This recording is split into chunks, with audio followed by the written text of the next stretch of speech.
Patate, c'est le troisième fils à son père qui s'appelait Zouatou Moïse, installé à Obala. Et ma mère m'a quitté très tôt. Disons, elle s'est séparée d'avec mon père. Elle m'a laissé quand j'avais 5 mois. Mon père, je crois qu'il était tout pour moi. C'était un planteur de cacao. J'ai fait de la 6e en terminale au lycée d'Obala. Je puis vous rassurer que ce n'était pas facile à la mort de mon père. Parce que je devais en même temps me nourrir et en même temps fréquenter, ce qui n'était pas facile pour un orphelin que j'étais. C'était assez difficile parce qu'il y a eu des moments où j'ai même mangé du sable. Comment je vivais? J'allais souvent à Yaoundé porter du sable. J'allais dans les plantations de mon père après pour cueillir des avocats, vendre à mes camarades pour pouvoir payer mon école. J'ai d'ailleurs conçu ma première maison, qui n'était pas une maison, un studio, en terre battue à Obala. Après que j'ai pu construire cette maison, la famille a dit, il a fait des efforts, il était tout seul à le faire.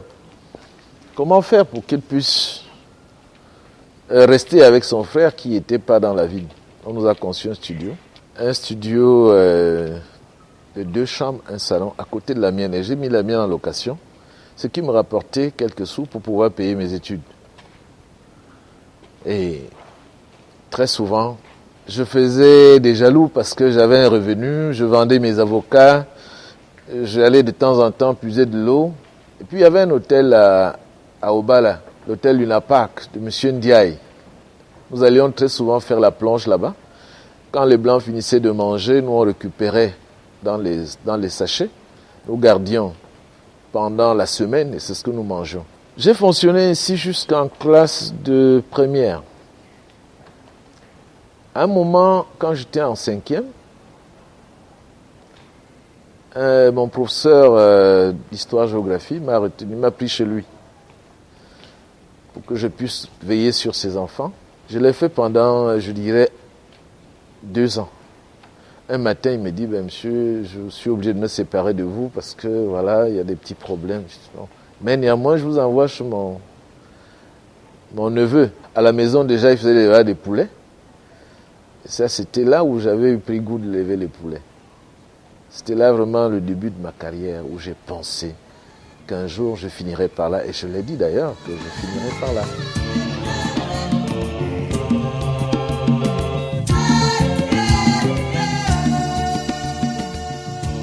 Après la classe de première, j'obtiens mon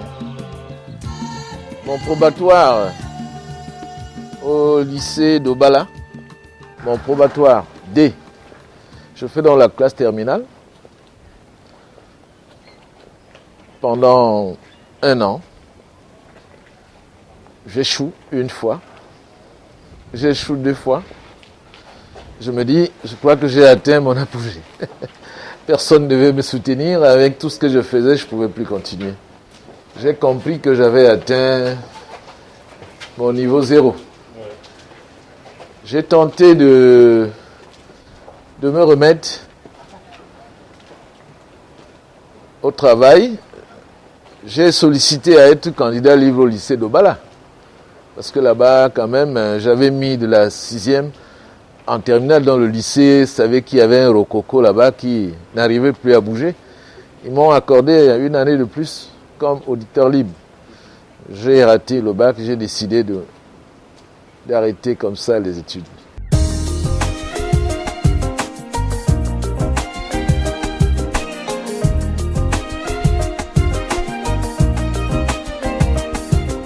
Ma carrière professionnelle, je commence déjà par Obala. Parce que j'ai fait le pouce à Obala pour pouvoir vivre. Et pendant que j'étais tellement en difficulté, j'ai eu une de mes sœurs qui se trouvait à IDEA. C'est ainsi qu'elle me demande de venir à IDEA. Je vais donc à IDEA. Je commence un travail à UCB. Et un jour, on m'affecte sur Douala. D'IDEA, Douala pour Kribi. Parce que comme je connaissais, il fallait venir ouvrir le centre de Kribi. au centre de distribution de crédit, on me confiait la responsabilité, c'était assez lourd. Pour un jeune qui venait de commencer et tout, bon. Un matin, je reçois dans mon centre un visiteur inattendu qui était le directeur général de Nobra à l'époque, qui faisait vraiment concurrence et tout, qui est venu me rendre visite, disait, ben voilà, je vais quand même saluer les brasseurs qui sont là, il vient. Alors on a causé de tout et de rien. C'était mon malheur qui a commencé avec ma société. Un mois après, on me rappelle au siège, à Douala. Un matin, c'est la police qui est venue me chercher. Monsieur, suivez-nous. Je dis, ben, s'il vous plaît, je vais dire à mon patron que je vais avec vous. Il me dit, non, il est au courant, suivez-nous. C'est ainsi qu'on m'amène, où j'ai passé 24 heures gardé à vue au poste de police, pas à l'intérieur. Alors, à l'époque, il n'y avait pas encore de téléphone portable, on ne pouvait rien et tout. C'est un matin, le commissaire m'appelle à son bureau. Il me dit, vous connaissez ces signatures? Je dis oui. Qu'est-ce qui s'est passé? Ah, on dit que vous avez volé, alors c'est pour ça que vous êtes là. Je dis, je ne crois pas que j'ai volé. Je me suis justifié. Et le lendemain, on m'a relâché. Alors, je sors du commissariat, je prends la route, je n'arrive plus à retrouver la route de chez moi. J'habitais Carrefour 3 Morts à Douala, mais je me suis retrouvé à Dokoti. Je dis, où est-ce que je suis là? Où est la route qui m'amène chez moi? J'étais perdu. Voilà, je rentre chez moi, on me dit, tu sors d'où? Je dis, mais j'ai fait deux jours à la police. On m'avait arrêté un matin comme ça, jusqu'ici, je ne sais pas pourquoi. Le lendemain, je me rends à mon service. Déjà, comme c'est des grandes grilles qui sont posées, je viens au portail, on me dit, ah, vous c'est qui? Monsieur Ouattara, rentrez chez vous. Qu'est-ce que j'ai fait? Je voulais expliquer à mon patron pourquoi j'étais absent et tout. On me dit, non, allez chez vous, ne venez plus ici. 2-3 jours, je suis rentré, je réfléchis, j'appelle certains collègues qui étaient au travail, ils me disent, ah, il se peut que tu aies une visite là-bas, ça n'a pas plu au président et il a demandé qu'on te mette hors de ces endroits. Je dis, ah, je commence à comprendre. Je commence à chercher du travail dans Douala. J'étais perdu, je dis, mais dans ce Douala, je connais personne.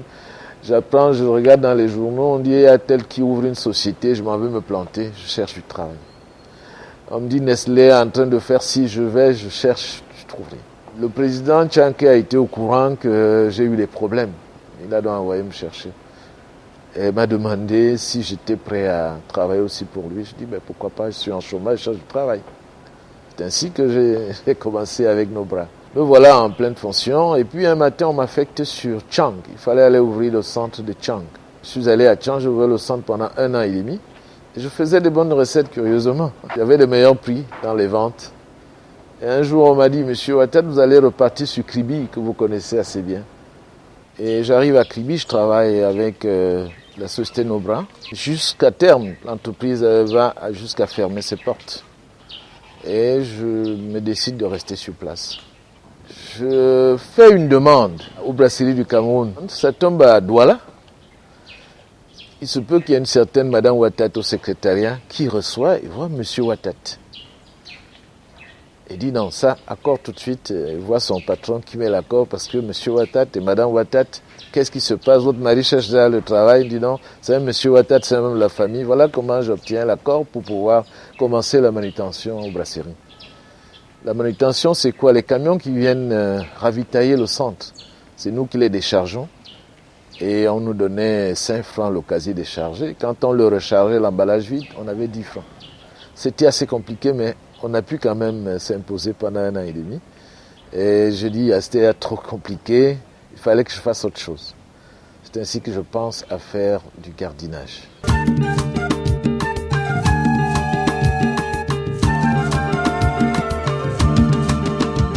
Nous sommes à Océan Sécurité, la société de gardinage, la société mère, celle qui a créé l'hôtel Le Paradis et toute la suite des activités. Bonjour madame, la secrétaire de Océan Sécurité. Nous employons en moyenne 600 jeunes, 500 de manière permanente et 100 temporaires. Mon premier contrat, je l'ai obtenu à AEK, qui m'avait fait confier toute sa structure à garder. Après, j'ai trouvé encore notre société, je suis monté à 35 gardiens. Premier mois, pas de salaire. La société avait des difficultés, c'était compliqué, on ne pouvait pas me payer immédiatement, il fallait attendre que je puisse, que la société se remette pour pouvoir me payer. Je force quand même, j'obtiens un salaire. Alors, au 4e mois, la société complètement rompt le contrat. Je passe de 35 gardiens à 5 gardiens. Je rejoins la case de départ. Je dis, bon, faut-il arrêter l'entreprise ou bien de relancer? Je me suis dit non, il faut persévérer, il faut chercher des contrats. Je vais au port, je cherche des contrats, je vais à gauche, à droite, je cherche des contrats. Un ami me dit, écoute, comme tu es rentré dans les affaires, là, tu vas devoir recevoir régulièrement du monde. Donc, essaye d'avoir un restaurant ou bien quelques chambres, et tout ça. C'est comme ça que je commence avec l'auberge de la sécurité. J'ai commencé à monter ce restaurant que vous voyez, le Forestier. Et j'étais en rapport permanent avec les forestiers. J'avais déjà quelques contrats de gardiennage qui me donnaient un peu plus. Et ces contrats me permettaient d'avoir d'autres services. J'arrivais même à construire des maisons. J'avais un chef d'équipe. À partir de la société de gardiennage, je faisais d'autres services. Je leur faisais des entretiens de maisons. Et on a conçu ce restaurant. Et tout ce premier décor que vous voyez là. Il y avait 10 chambres là-bas, 10 chambres, tout ceci avec ce restaurant. On passait de l'auberge, on tentait déjà à l'hôtel. On s'est dit, maintenant on est passé de 10 à 20 avec une salle de conférence qui est la Quinquet. Et on s'est dit, est-ce qu'il faille qu'on se fasse encore appeler l'auberge? On a changé de nom. C'est passé de l'auberge de la sécurité. Pourquoi l'auberge de la sécurité? Parce que c'est grâce à la sécurité que nous avons pu créer l'auberge. Non, on a dit auberge de la sécurité. Après l'auberge de la sécurité, on est passé à l'hôtel Le Paradis.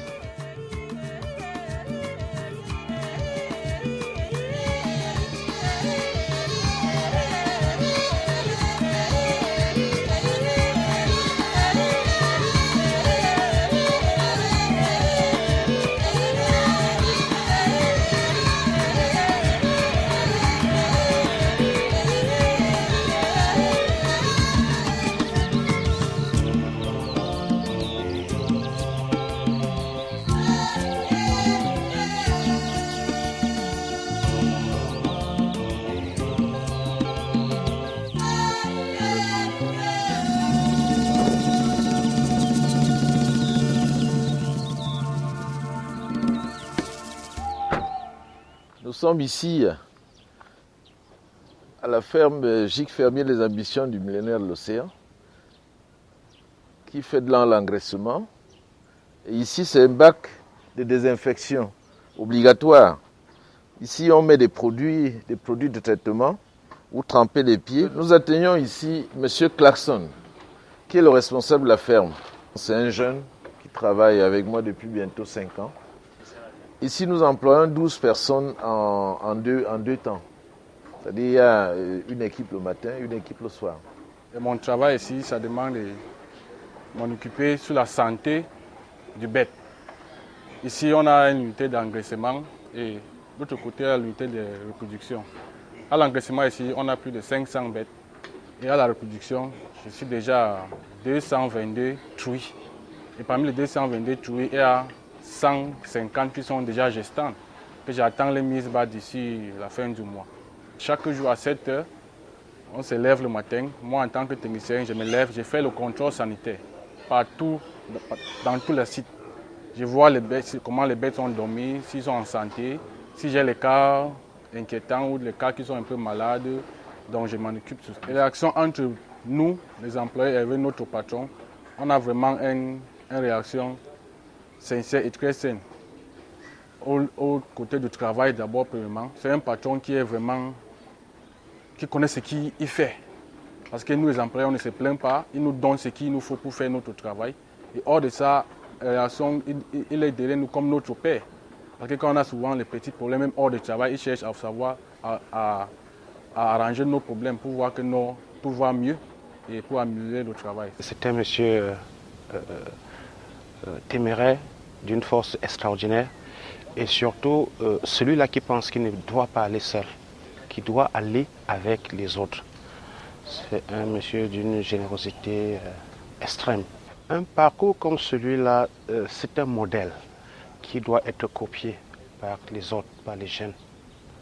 Et c'est pourquoi je salue l'opportunité pour que, enfin, des gens qui ont fait des choses particulières, comme M. Ouattara, puissent se servir d'exemple à la jeunesse, puissent servir d'exemple dans une communauté. L'Afrique a besoin des repères et M. Ouattara fait partie des repères, tout au moins dans l'océan. Je suis content qu'à 55 ans aujourd'hui, je suis en train de vouloir prendre la retraite. J'avais souhaité finir par une ferme et une menuiserie. Et je crois que la menuiserie, je commence à la mijoter. La ferme, elle est là. Nous avons un cheptel de près de 600 porcs aujourd'hui. Et nous roulons en moyenne 4000 poulets par mois.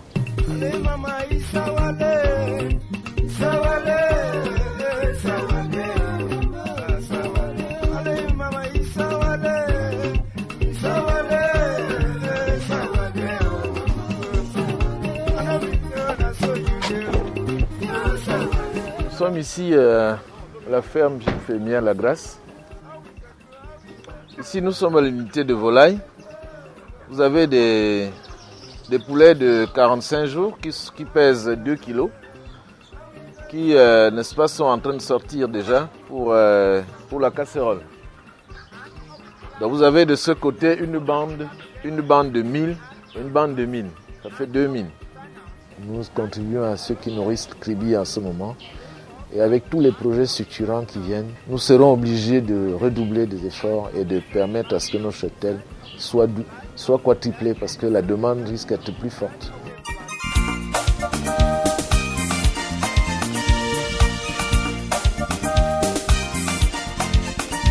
Kribi, c'est la ville qui m'a accueilli. Je lui dois beaucoup du respect. J'ai cru en cette ville et je crois que je n'ai pas fait le mauvais choix. Je me sens comme chez moi, à Obala ou à Banganté pour mes origines profondes. Je pense que toutes les difficultés que je rencontre m'ont plutôt donné un peu plus de courage, m'ont donné un peu plus de force de travail. J'encadre près de 700 Camerounais.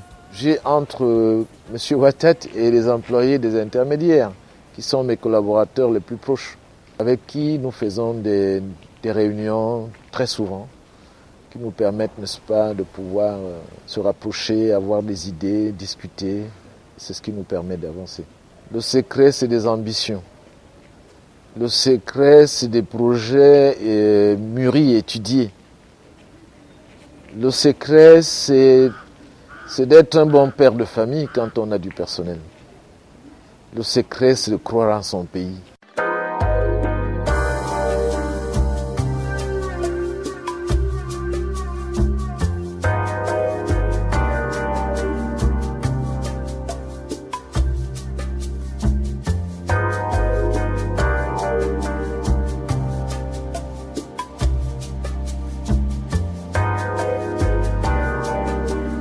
Je ne vais pas dire que je suis arrivé, parce que j'attends encore des grandes distinctions, je veux que je continue à travailler et je crois que je l'aurai un jour. Ce n'est toujours pas une question de moyens, c'est une question de conviction. Plusieurs activités, c'est vrai, ça fait beaucoup, ça peut entraîner la distraction, mais il faut avoir des objectifs aussi. Les objectifs pour toute activité est nécessaire. Et je suis convaincu qu'avec l'endurance, tout n'a pas été que rose. On a eu des moments difficiles, mais nous avons persévéré. Et aujourd'hui, nous sommes en train de récolter, je dirais.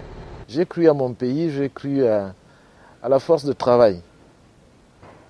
J'ai eu aussi une foi chrétienne qui m'a beaucoup guidé. Parce que cette foi m'a beaucoup marqué, m'a permis d'avoir des bases de la vie. Je ne suis pas saint, mais je tentais de m'approcher vers la vérité. Je cherchais la face de la vérité. Ça m'a beaucoup guidé jusqu'à nos jours.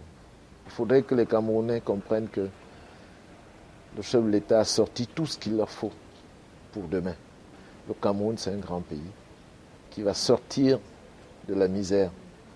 Et le Cameroun sera en chantier. Et quand on dit chantier, tous les métiers avec tout sera engagé. Il faudrait que chacun, en ce qui le concerne, fasse un effort de pouvoir croire en son pays et d'apprendre le métier là où il est. Même le métier de la terre. J'y suis aujourd'hui, je peux vous rassurer que je ne me plains pas.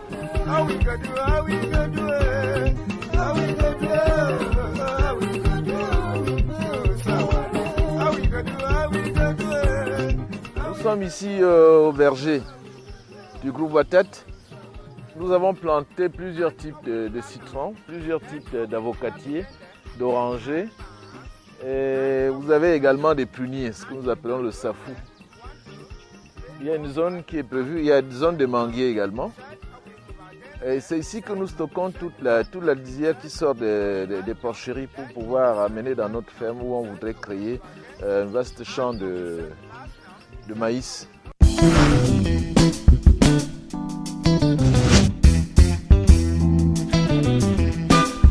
Pour un jeune, l'éthique morale, l'intégrité, le travail, l'endurance, éviter les voies faciles parce que les voies faciles sont les voies de perdition. La Bible nous le rappelle tout le temps.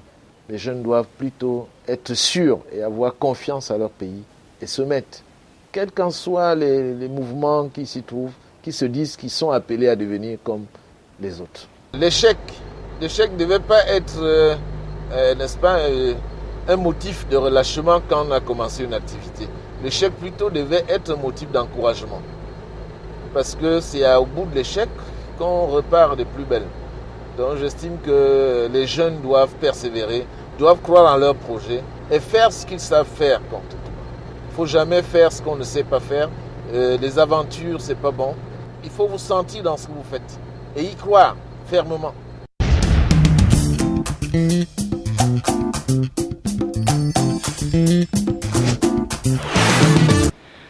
Monsieur Jean-Célestin Watat, j'allais dire Monsieur le Président Directeur Général, merci de votre disponibilité. Nous avons suivi pendant 2 jours ici à Kribi et nous voyons que vous avez un parcours effectivement atypique.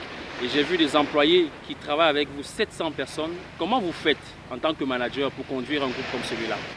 700 personnes, c'est beaucoup, mais avec une bonne organisation, on arrive à surmonter la gestion de 700 personnes.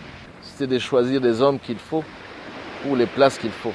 L'un des domaines dans lesquels vous excellez, c'est l'élevage. On a vu que c'est un domaine qui, autant il est porteur, autant il offre, on peut dire, des rentrées économiques intéressantes, autant il n'est pas sans risque. Parce que si vous perdez par exemple 200 têtes de bétail, de volailles, vous nous avez dit, comment vous faites généralement pour attraper les difficultés comme celle-là? Quand on commence à une activité comme celle-là, il faut toujours s'attendre à des catastrophes. Tout peut arriver. Si on a des difficultés, il faut être prêt à reprendre. Quel est l'état d'esprit qu'il faut avoir pour atteindre un résultat comme le vôtre? Disons qu'il faut avoir un esprit fort et ne pas toujours dire qu'il faut aller à l'école pour avancer. Aujourd'hui, il faut avoir confiance en soi. Les jeunes doivent comprendre que rien n'est facile, mais quand on veut, on peut. Et celui qui peut avancer. Jean-Célestin Watat, dites-moi, vous êtes à Kribi, vous qui êtes originaire de l'ouest à Baganté, qui êtes né et a grandi dans le centre à Obala. Aujourd'hui, vous êtes dans le sud. Vous êtes bien accueilli. Je suis arrivé, je dirais, en caleçon à Kribi. Me voici aujourd'hui portant une veste, parlant à la télévision. C'est un honneur particulier. Je remercie cette ville qui m'a tout donné pour que je puisse faire tout ce que j'ai pu faire. Nous sommes sur la plage et je me souviens que dans l'entretien qui précède, en racontant votre parcours, vous nous avez dit c'est triste, mais c'est une anecdote qui montre ce par quoi vous êtes passé. Vous avez dû parfois manger un peu de sable. Nous sommes sur du sable. Que faites-vous de ce sable aujourd'hui? Quand je revois assez de sable à Kribi, je comprends qu'avec du sable, au-delà du fait que je croyais que ça pouvait m'aider à me maintenir sans avoir envie de manger, on peut utiliser ce sable pour construire tout un monde. Et pour moi aujourd'hui, c'est du souvenir, c'est du passé. Un passé dont vous n'avez pas honte et que vous assumez. Non. Je le dis à qui veut l'entendre, c'est à plus d'une occasion que je l'ai déjà dit, que j'ai mangé du sable.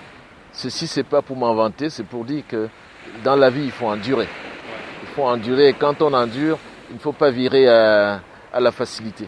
Avant de nous séparer, un message à la jeunesse camerounaise qui est parfois en manque de repères et nous vous avons choisi parce que vous êtes de ceux qui peuvent inspirer des jeunes qui veulent aussi réussir demain dans des carrières diverses. Et je peux dire aux jeunes, que rien n'est facile dans la vie. Il faut endurer.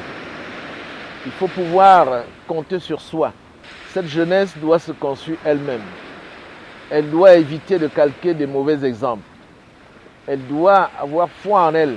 La vie facile n'est jamais celle qu'il faut adopter. Il faut commencer à élever des porcs. Il faut commencer à travailler dur pour gagner sa vie. Et le Cameroun, c'est un pays vert. On peut cultiver et on gagne sa vie. On peut travailler sans aller à l'étranger. On peut gagner sa vie. Je dirais à la jeunesse, mettez-vous au travail. Vous gagnerez mieux que d'aller chercher ailleurs. Alors, M. Jean-Célestin Ouattara, merci de nous avoir reçus à Kribi. Nous vous laissons repartir à vos tâches et vous souhaitons plein succès en 2013 puisque l'année ne fait que commencer. Merci. À bientôt. Merci beaucoup.